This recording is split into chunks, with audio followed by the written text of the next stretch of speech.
Hello, lovely friends. I'm Aisling, and as ever, you're very welcome here. I am here today to talk about books, and today I'm going to do a little bit of a book haul. But before I get into it, just a disclaimer: I tend to not do book hauls on here because I don't like this whole feeding into the capitalist mindset thing. I think reading is very accessible without money, and I think we should be utilizing our libraries. I think we should be borrowing from friends. I think we should be swapping with strangers and buying discounted books, buying secondhand, all that sort of stuff as well. But I am just going to talk today about books that I have been so kindly gifted by my family and my partner this Christmas. Books are the thing that I ask for all the time when anybody asks me if I want a particular gift. So without further ado, I'm going to get into them. So these are books that I did add to my list, and I don't really remember what the context was or where I heard about most of them. I just obviously at one point in my life thought, hey, that sounds like something that I would like. So the first one that I've picked up here is translated from Korean, was written by a South Korean author. I believe their name is pronounced Baesua, and it is called Untold Night and Day. And because it's evening time and it's winter, I have my light turned on, and not only is my face shiny, but you can also see this lovely kind of foil we've got going on the cover. I really like this cover. The front little blurb from The Guardian says hypnotic, uncannily affecting and dreamlike. If I recall correctly, this is about a person who has been working in a theatre for the blind, and I think that is pretty much all that I know about it. So it's a literary book, so literary fiction, it's a novel, and I'll read you the blurb on the back because that's all the information you're going to actually get from inside my brain. Finishing her last shift at Seoul's only audio theatre for the blind, Kim Ayami heads into the night with her former boss, searching for a missing friend. The following day, she looks after a visiting poet, a man who is not as he seems. Unfolding over a night and a day in the sweltering summer heat, their world's order gives way to chaos. The edges of reality start to fray, and the past intrudes on the present in increasingly disorienting ways. Untold Night and Day is a hallucinatory feat of storytelling from one of the most radical voices in contemporary Korean literature. So I remember hearing of this book being referred to as like a fever dream, and it's really short as well. I think there's about 150 pages, so really not a lot. I think I'll probably leave this one off till summertime because as somebody who is a bit of a seasonal reader, this sounds like it's set like in a really hot time, so I might leave it to that time of year. But yeah, it sounds really interesting. Okay, the next book that I'm going to pick up is a book that I actually bought for my partner, and but I bought it for him on his e-reader, and he bought for me then for Christmas, and that is of course Yumi and the Nightmare Painter by Brandon Sanderson. And I actually don't really know a whole lot about this novel. I know that it was one of Sanderson's kind of secret projects that were published last year, and I know that my partner really enjoyed this one, hence why he bought it for me, and also probably so he could kind of have access to it on at any time that he likes as well. It's got really lovely end pages, and I actually I feel like I know what Tress of the Emerald Sea was about, and that's probably it. So I'm just going to read the back of this one. So there is a world, one of endless nights surrounded by an even deeper darkness, filled with nightmares come to life, twisted shapes that slink to windows and ease open doors, sliding across floors to look down on helpless faces. There is another world, a bright world, so bright it burns, filled with stacked stones that call forth miracles, raised by calloused hands that tremble in their work, drained with each stone lifted, settled, lifted again. Between these worlds, two souls connect, collide, entwine, a bridge, a path, a road to both worlds changing forever. Well, I feel like that kind of told me nothing about the book, which I'm okay with, but I am actually really looking forward to this. I read my first Brandon Sanderson book this year just gone in 2023, and I decided to start light with A Way of Kings. It wasn't really a decision, it was just there on my partner's shelf, and I was like, do you know what, we'll give it a go. So yeah, I don't know much about this, but it's got a really gorgeous cover, and I love what I've read from Brandon Sanderson's brain, and I'm really excited to read something a little bit different that's not part of a series that is a standalone from him. So yeah, these next two books we're gonna say come together, and I'll just speak about these really quickly because you've heard of these books, you're aware of these books, you know what they are.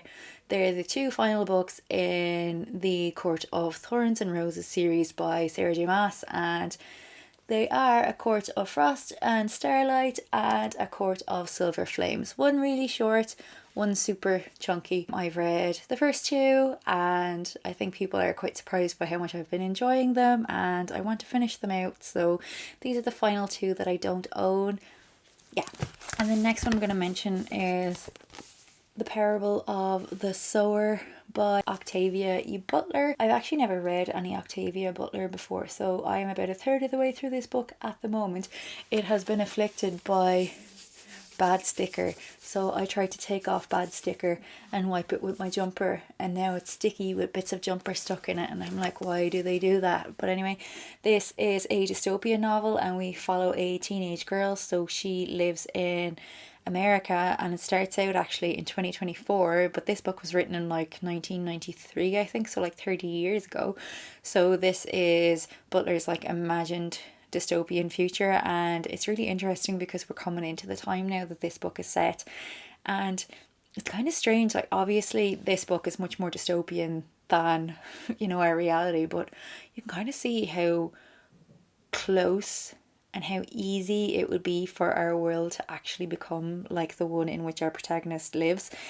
So she's a teenage girl and she's living in this kind of walled compound just outside of LA, within like, I guess, like a suburb of LA. So there are lots of people living outside of their walled little compound, but like they kind of look after each other within the walls of their little neighborhood, and the people outside, tend to like witness really horrible things in their day-to-day lives. Like there's a lot of murder, a lot of abuse, a lot of, a lot of what you'd imagine. There's homelessness, there's drug abuse, there's just so many things like that, and the world is really scary outside of this wall. And that's kind of as far as I've gotten, but I do think that something happens whereby our protagonist has to leave her home and go out on her own, and I don't know much about it after that, but I have heard that this book is incredible, and so far I feel like I'm only really getting started. I'm not quite seeing what it is that makes this book so special, I guess from like a contemporary perspective, but when you look at it through the lens of like the fact that this book was written 30 years ago and this is what was imagined, and I don't know, it's just like it's a little bit creepy. I will say it's a bit creepy, but yeah, so far so good. The next book then that I'm going to mention is this one, and this is The Blue Book of Nebo by Manon Stefan Ross. And this is a YA novel, I think. In it we follow a boy named Dylan. So Dylan was 6 when the end came back in 2018, when the electricity went off for good and the normal 21st century world he knew disappeared. Now he's 14 and he and his mum have survived in their isolated hilltop house above the village of Nebo in northwest Wales. Despite their close relationship, each has their own secrets, thoughts and memories which emerge as, in turn, they write in a found notebook, the Blue Book of Nebo. So this actually gives away very little, but I have heard really good things about it. It's another quite short one. I don't want to read too much about it either because I just want to go into it kind of knowing as little as possible, but it's another dystopian novel, so I'm kind of looking forward to that. It's another one that's set in contemporary times, so I just feel like it's one that's going to be really interesting. The next one then is we're moving into fantasy, so we have one called Senin Ascends, and it is by Josiah Bancroft. Never read anything by this author. This is the first in a series called The Books of Babel. So mild-mannered headmaster Thomas Senlin prefers his adventures to be safely contained within the pages of a book. So when he loses his new bride shortly after embarking on the honeymoon of their dreams, he is ill-prepared for the trouble that follows. To find her, Senlin must enter the Tower of Babel, a world of geniuses and tyrants, of menace and wonder, of unusual animals and mysterious machines. He must endure betrayal, assassination attempts, and the long guns of a flying fortress. And if he hopes to ever see his wife again, he'll have to do more than just survive. This quiet man of letters must become a man of action. I'm kind of getting Stephen King Dark Tower vibes off this, but I guess it's just because there's a tower. I still haven't finished the Dark Tower books. I am 4 in and I have like 4 to go. I've heard really good things about this. Mark Lawrence, who wrote The Book That Wouldn't Burn, a book that got really big this year, another book that I haven't quite gotten around to, but he says it's one of his favourite books of all time. So Mark Lawrence has this really great Goodreads presence. He reads a lot of books. He also is pretty consistent with writing reviews for the books that he's read as well, which is really great. I've definitely learned to kind of take his recommendations on board because he actually has quite good taste in books in terms of like fantasy and stuff. So like the type of fantasy that I am into personally. So yeah. The next one then is another translated book, and I actually heard about this author from a girl I know, a friend of mine. And I had written kind of a caption for a photo that I posted on Instagram a few years ago. And she actually said, hey, this actually really reminds me of this book by this author and you should check her out. So I did. And that book was Kitchen by Banana Yoshimoto. And this one is Asleep by Banana Yoshimoto. I really enjoyed Kitchen and I wanted to read more of this author's work for a really long time. So I think this is a book of 3 novellas according to the back. So she delivers 3 novellas that develop her sophisticated, resonant and artfully simple vision. There's something really simple about the language that this author uses, and I think for me, I feel like I've noticed books that have been translated from Japanese seem to have a very kind of distinctive style, and I really like it generally. So this is another one that I'm really looking forward to. It's something that I'm going to go into relatively blind. I just don't want to know too much about it. It's 3 different novellas, so I'm excited for that. That's another one that's going to be quite a quick read, I imagine. So the next one then is another fantasy book, and that book is, of course, She Who Became the Sun by Shelley Parker Chan. And I've heard a lot of really great things about this book. I've also heard some really kind of conflicting things about this book. Some people didn't like it, and I think that might have been something to do with the writing style. I think this is actually quite a literary leaning fantasy in the way that it's written, not necessarily in the plotting, but just in how it reads. I don't know very much about it, but I know that it's very highly regarded generally. So once again, I'll just read the back to you. I feel like I'm just sitting here reading miniature stories to you this evening, but I hadn't really planned this video. So in a famine-stricken village, a seer shows 2 children their futures. For the boy, there's greatness. For the girl, nothingness. But China in 1345 lies under harsh Mongol rule, and the other villagers can't imagine how the boy Zhu Chongba might find success. And indeed, when bandits seize the village, Zhu Chongba dies. Desperate to survive, the girl steals her brother's identity to enter a monastery. Okay, my brain is instantly Mulan. There, Zhu learns to be ruthless to avoid her fated death, but when her sanctuary is destroyed by war, Zhu is cast back into the world. To stay alive, she must claim her brother's great destiny as her own and rise as high as she can dream. Underneath, it says that it is a thrilling reimagining of the Ming Dynasty's first emperor, so that makes sense. But it sounds really good, and I'm really looking forward to it as somebody who, once again, knows very little about it, even though it's a book that I chose for myself. Next up, we have a classic then, one that I actually have taken out from my library more than once, but just haven't actually gotten around to reading. So I just figured maybe if I buy it for myself, if it sits for long enough on my shelves, I'll eventually get around to reading it. So that book is Interview with the Vampire by Anne Rice. I've heard it's a really compelling read, and it is a TV series, but we also know it as a very famous film with Brad Pitt, I believe, in it. A film I have never watched. It came out when I was younger and I just kind of missed it and haven't gotten around to watching it. So I think at this point I'm just going to read the book first. I believe it's actually quite a lengthy series, but that this is probably the best book, and then maybe they're not as great as they go on. Now, I could be wrong in saying that. I hear the second one isn't great, according to a lot of people, but if you don't know, in a darkened room, the boy sits waiting for the story to begin. His companion is a young man cloaked in shadow, his voice low and soft. Only the pure white of his collar is visible in the gloom. The story of this man's life is about to be told. A story of a vampire facing the dark stretch of eternity, cursed with an exquisite craving for human blood. So it kind of tells you nothing. It tells you that there is an interview with a vampire, and the vampire likes blood. I'm okay with that. I'm okay with going in relatively blind. Okay, so we have a few more, 3 more. So this is the third last one, and this is just one of those kind of, I think, young adult fantasies, and I was like, yeah, I might have a bit of that. I am prone to a little bit of YA fantasy. I think it can be really fun sometimes and just really great for escapism. So we definitely don't discriminate on this channel when it comes to YA. I read quite a bit of it actually, and no shame. So the next book then, of course, is Powerless by Lauren Roberts. I actually had to check the name on the side of that. That's so bad. Again, another one that makes me look slightly less shiny. So I think this might be a romantasy. Oh yeah, hunted hunter destined for each other. Yeah. So the elites have possessed powers for decades, gifted them by the plague, while those born ordinary are just that. Banished from the kingdom of Ilia and shunned from society, no one knows this better than Peyton Gray, an ordinary posing as a psychic to blend in with the elites. When she unsuspectingly saves one of Ilia's princes, Kai Azer, she's thrown into the purging trials, a brutal competition showcasing the elite's powers. If the trials and the opponents within them don't kill her, the prince she's fighting feelings for will if he discovers what Peyton is. Completely ordinary.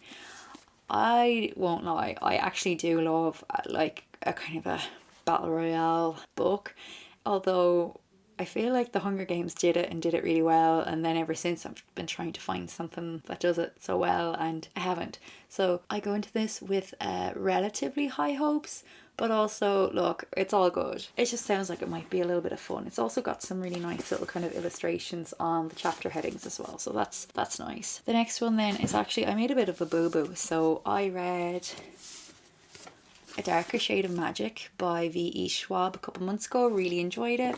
And then my mum was like, hey, would you like a book? And I was like, of course I'd like a book. So I had to try then to go find a book in a bookshop that wasn't on any of my wish lists that I had sent to anybody. And I tried to find the second book in this trilogy, and somehow I managed to mess up, and I actually accidentally picked up the third book. And what's really annoying is that I had the second and the third books in my hand. I was like, oh yes, this is definitely the second book, and I had checked it in the cover of the book and also online, and I managed to put it down, and I managed to put down the second book and hand my mom the third book. So I now have read the first book and own the third book, but don't have the second book. So I'm going to have to do something about that. But the first book I really enjoyed. So it was about a guy living in London, but not the London that we know. So there's like a red London, a grey London, and a white London. And each of those Londons are similar but very different. One is like our normal everyday London that we know in our world. And then there is another one that is like kind of like a magical version of London. And then there's another one that's a magical version of London, but a really dangerous magical one that has kind of been shut off from the other Londons. And even though I read it not so long ago, in September I think, I don't remember it that well because that's how my brain works, but I know that I really enjoyed it. And I am looking forward to getting to A Conjuring of Light, but I'm gonna have to try get my hands on A Gathering of Shadows next. I hope A Gathering of Shadows isn't terrible because I already own the third book in the trilogy. Yeah, that's a problem. But anyway, the next book I have then next to me is a book called She's a Haunting, and it is by Trang Than Tran. I love how I hold them up with all the confidence in the world and then don't know the name of the book or the name of the author. But this book, I think, is like a pretty gothic, creepy book, and again, I don't really know much about it otherwise. So this summer, Jade Nguyen has one goal: to survive living a lie with her sister and their estranged dad while he fixes up a decaying colonial house in Vietnam. If she can be straight enough, Vietnamese enough, American enough, then college and freedom will be hers. But the house has other plans. Dead bugs line its windowsills and gardens grow monstrous blooms. Then the ghost of a beautiful bride gives Jade a cryptic warning: don't eat. With the help of rebellious local girl Florence, Jade is determined to prove the house is haunted and that it won't rest until it consumes her family completely. So that sounds quite interesting. I do tend to like books where buildings are like part of the main focus, are almost like another character. So I tend to like haunted house books, even though I don't read that much horror. I just really like the cover for this one. I think I didn't really know that much about it, and I have heard very, very dodgy reviews about this, but I'm hoping that I will enjoy it myself. Who knows? And then, actually, they're not here beside me. They're stashed away on my shelves. But for those of you that have been here a while, you'll know that I've been reading some Robin Hobb books. So I've read the first 2 books in the Farseer trilogy, and I'm hoping to get to the 3rd book soon. But those books are first trilogy in like an overarching series written by Robin Hobb called The Realm of the Elderlings. And so the next trilogy then in that series is started out with a book I think called Ship of Magic, but the next trilogy anyway, I can't even think of the name of the trilogy. How well prepared I am to make this video. But my partner also gifted me those 3 books, which I'm really excited for, because I feel like Robin Hobb has been one of my favourite authors that I've personally discovered in 2023. She writes this really great brand of fantasy in that it's really character driven, which is unusual for fantasy. I find fantasy often to be quite plot heavy, and so far the books that I've read of hers have been quite slowed down, but for me really interesting and really compelling. So I'm really glad to have those on my shelves. I think that is a grand total of 16 books that I was gifted for Christmas, which is incredible. In terms of 2024, my plans are, I mean, I probably say this every year, but my plans are to kind of whittle down, like I mean seriously whittle down my physical TBR. So my physical TBR stands at 120 plus books. That is including the ones that I was gifted for Christmas. Those of you who are like super sleuths might be like, hey, but you said you had 120 plus books like a few weeks ago and now you've been gifted 16. I actually did like unhaul quite a few books that I just felt like have been sitting on my shelves for a really long time, and it was not me who bought those books. It was a past version of me who probably had quite different tastes in books, and I was just like, look, I'm not going to get to these and I'm not going to guilt myself into reading them just because they're on my shelves. I'm going to pass them on to somebody who might appreciate them a lot more than I have.